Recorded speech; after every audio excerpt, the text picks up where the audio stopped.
आज विधानसभेमध्ये मुख्यमंत्री एकनाथ शिंदे यांनी भाषण दिलं आणि मराठा आरक्षणावरून हे भाषण होतं. मात्र विरोधकांना हे भाषण खटकलं.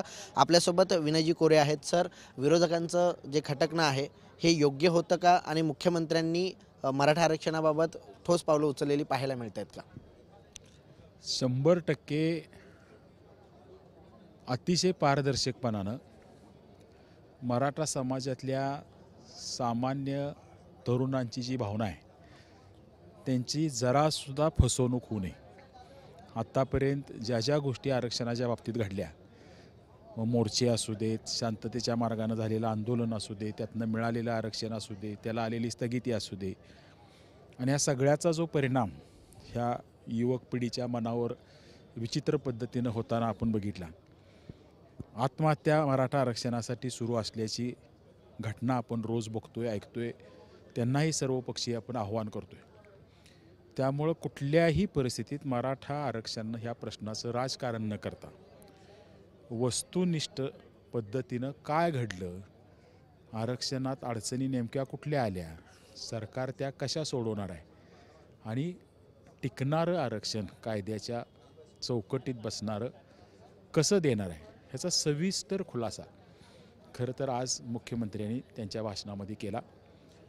मी एक त्रयस्थ वेगळ्या पक्षाचा, माझा स्वतःचा पक्ष आहे, माझी स्वतःची भूमिका आहे म्हणून ऐकणारा कार्यकर्ता म्हणून सुद्धा मी सांगेन की एक प्रामाणिकपणा या आरक्षणाच्या बाबतीतला त्यांच्या बोलण्यातनं आज दिसला.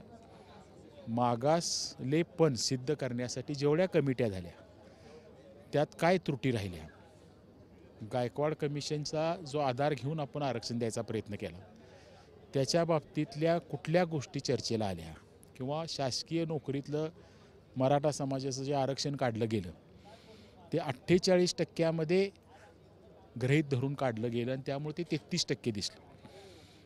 100% जर ते काढलं असतं तर ते कदाचित 16% दिसलं असतं.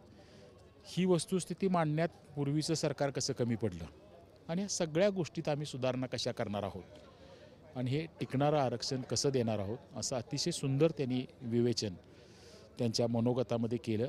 आणि मला विश्वास वाटतो आहे की त्यांनी जो वेळ मागितला आहे ह्या आत्ताच्या कमिशनला आरक्षणाची सगळी माहिती गोळा करायला, सुप्रीम कोर्टाचं समाधान होईल किंवा त्यांनी जे निकष दिलेत, सुप्रीम कोर्टानं सुद्धा मान्य केलेले जे निकष आहेत त्यामध्ये हे कसं बसतं हे दाखवण्यासाठी ते अतिशय योग्य आहे आणि निश्चित मराठा समाजाला त्या माध्यमातून आरक्षण मिळेल हा विश्वास मला वाटतो.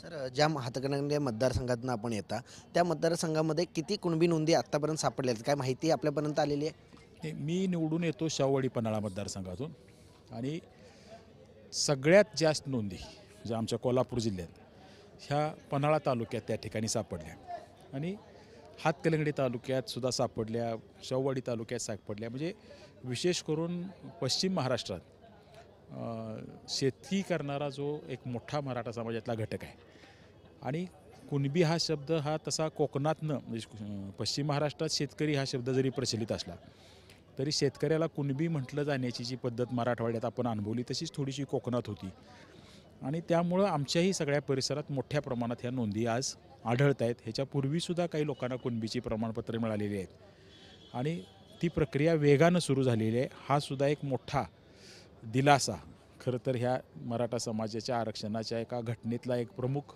भाग म्हणून त्या ठिकाणी मिळाला आहे. नक्कीच कुणबी नोंदी मिळणं हा एक दिलासा आहे असं मत शाहूवाडी पन्हाळा मतदारसंघाचे आमदार विनय कोरे यांनी व्यक्त केलेलं आहे. व्हिडिओ जर्नलिस्ट नित्यानंद नाईकसह कुणाल भोईटे, जय महाराष्ट्र न्यूज, नागपूर.